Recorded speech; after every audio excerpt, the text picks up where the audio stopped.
పంచవటం అంటే 5 చెట్ల సమూహం అనే ప్రాంతంలో ఒక మర్రి చెట్టు తొర్రలో రోమసుడు అనే పిల్లి నివసిస్తుంది.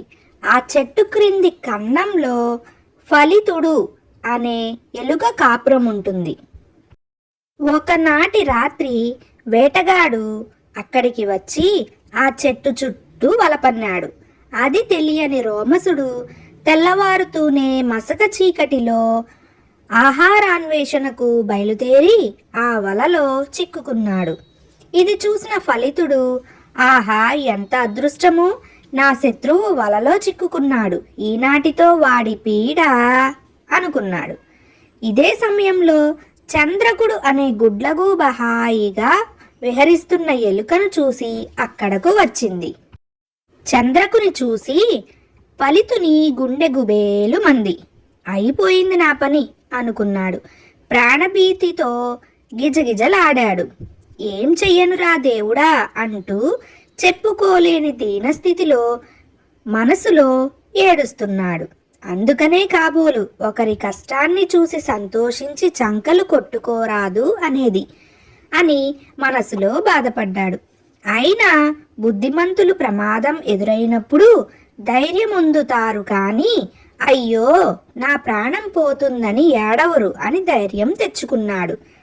ఎంతైనా ఒక చోట బ్రతుకుతున్న వాళ్ళం కాబట్టి ఈ రోమసుని అర్థించి ప్రాణాలు నిలబెట్టుకుంటాను అని అనుకుని నెమ్మదిగా పిల్లి వైపు అడుగులు వేశాడు ఎలుక. ఫలితుడు, మిత్రమా నమస్కారం. జాతి వైరమున్న శత్రుమిత్రులము. చాలా సంవత్సరాల నుండి చెట్టు వద్దనే బ్రతుకుతున్నాము. ఒకరికొకరు అపకారం చేసుకోలేదు. ప్రస్తుతం కష్టకాలం వచ్చింది కావున శత్రువులం అనుకోకుండా పరస్పరం సహకరించుకొని ఈ ఆపద నుండి బయటపడదాం.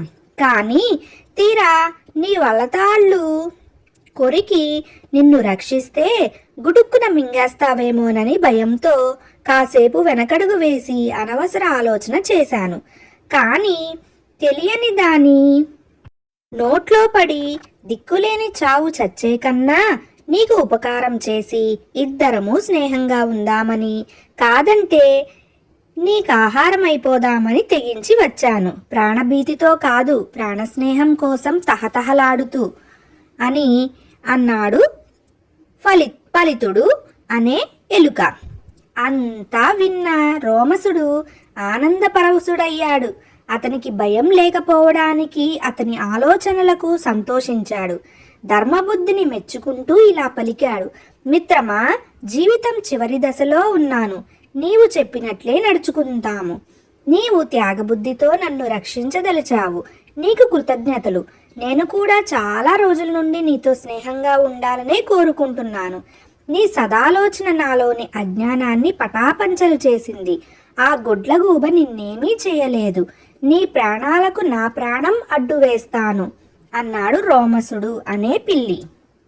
వారిద్దరూ అలా సఖ్యంగా మాట్లాడుకోవడం చూసిన చంద్రకుడు అనే గుడ్లగూబ వారి మైత్రికి భయపడి తన పథకం పారదని నిరాశతో తన దారిన తాను పోయాడు. వేటగాడు వలలో చిక్కుకున్న పిల్లి కోసం వేట కుక్కలతో వస్తున్నాడు. అది చూసిన రోమసుడు, మిత్రమా, ఫలితుడా, ఆ కిరాతుడు కాలయమునిలా వస్తున్నాడు, నన్ను తొందరగా రక్షించు అన్నాడు.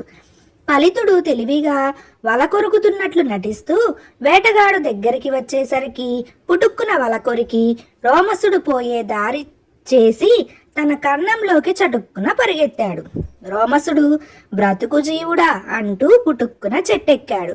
వేటగాడు పిల్లి చేజారిపోయిందని విచారిస్తూ వెనుదిరిగాడు. కొంతసేపటికి రోమసుడు మెల్లగా చెట్టు దిగాడు. స్వజాతి బుద్ధితో కపటంతో ఫలితుని ఉద్దేశించి, మిత్రమా, బయటకి రా, మరో ఉద్దేశం లేదు, నన్ను నమ్ము, కలిసిమెలిసి బతుకుదాం, ఆనందంగా ఉందాం అని పిలిచాడు.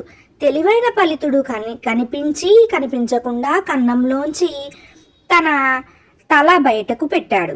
తొందరపడి బయటకు రాకుండా ఇలా అన్నాడు, మిత్రమా, చాలా సంతోషం. ఇందాకటి అవసరం ఇద్దరిది అయింది. ఆ ప్రాణభయం ఇద్దరిది. అందుచేత నిన్నాశ్రయించాను.